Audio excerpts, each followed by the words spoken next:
দেখুন, আপনি এবং আমি কখনোই প্রলুব্ধ হওয়া থেকে বাঁচতে পারবো না। হারাম সবসময় আমাদের সামনে আসবে, আর এটা সবসময় আমাদেরকে আহ্বান করবে। আর শয়তান ইয়াইদুকুমুল ফাকর, শয়তান তোমাদেরকে দেউলিয়াতের প্রতিশ্রুতি দিবে। অন্য কথায়, যখন আপনি হালাল পথে চলবেন, শয়তান আপনাকে প্রতিশ্রুতি দিবে তুমি সুযোগ হারিয়ে ফেলছো, তুমি বঞ্চিত হচ্ছ, সবাই কত মজা করছে, তুমি অনেক মজা করতে পারতে, তুমি আরো অর্থ উপার্জন করতে পারতে, তুমি আরো ইন্দ্রিয় সুখ উপভোগ করতে পারতে। সেই সব সময় আপনার কাছে বিজ্ঞাপন দিতে থাকবে বিকল্প পণ্যের, বিকল্প পন্থার, নিজের কামনাকে চরিতার্থ করার। কিছু যায় আসে না যে কতটুকু কোরআন মুখস্থ করেছেন, কিছুই যায় আসে না যে কি পরিমাণ তাহাজ্জুদ আপনি করেছেন, এগুলো কোনোটাতেই আসে যায় না।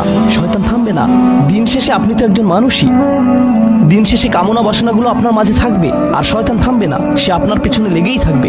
শয়তানের একটা কৌশল আল্লাহ বর্ণনা করেছেন। তার মনস্তাত্ত্বিক কৌশলটি হলো যায়্যানা লাহুমুশ শাইতানু আমালাহুম।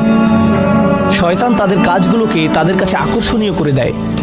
শয়তান আপনার কাছে আসবে, আপনাকে প্রলুব্ধ করবে। তখন আপনি বলবেন, হ্যাঁ এটা খারাপ, কিন্তু আমি তো অনেক ভালো কাজও করি। হ্যাঁ আমি এলোমেলো কাজ করছি, কিন্তু আমি তো নামাজও পড়ছি, আর আমি তো কাফেরও না, তো সমস্যার কিছু নেই। আর এইবার করেই আমি থেমে যাব, এমন না যে আমি এটা করতেই থাকবো, শুধু একবারই করব। এভাবে নিজেকে সব ধরনের যুক্তি দিতে থাকেন, নিজে নিজে এটাকে বৈধতা দিতে থাকেন।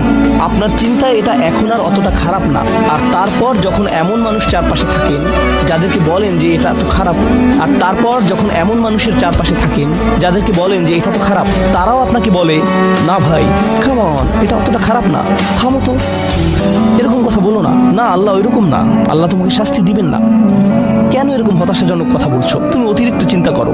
আপনি তা শুনেন, আর এটা আপনাকে প্রভাবিত করতে শুরু করে।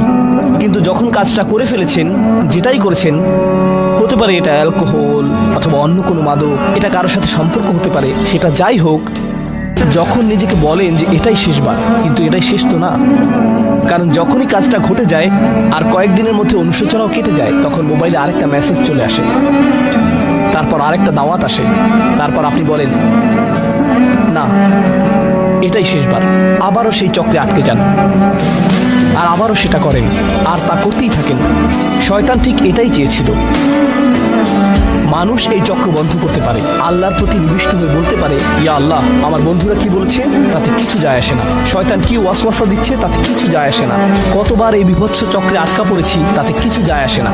আমি ফিরে আসলাম, আমি ফিরে আসলাম, আমি ফিরে আসলাম 2 দিন অনুতপ্ত থেকে আবারও পাপে লিপ্ত হওয়া থেকে। আমি ফিরে আসলাম আপনার কাছে ক্ষমা চাওয়ার পর আবারও পাপ করা থেকে। ওয়ালাম ইউসিরু আলা মা ফাআলু ওয়া হুম ইয়ালামুন। তারা পাপ কাজগুলো বারবার করে না, আর তারা জানে যে তারা কি করছে। আমি সেই লোকদের অন্তর্ভুক্ত হব না। ওয়ালাইসাতিত তাওবাতু লিল্লাযিনা ইয়ামালুনা আস-সাইয়্যাত। তওবা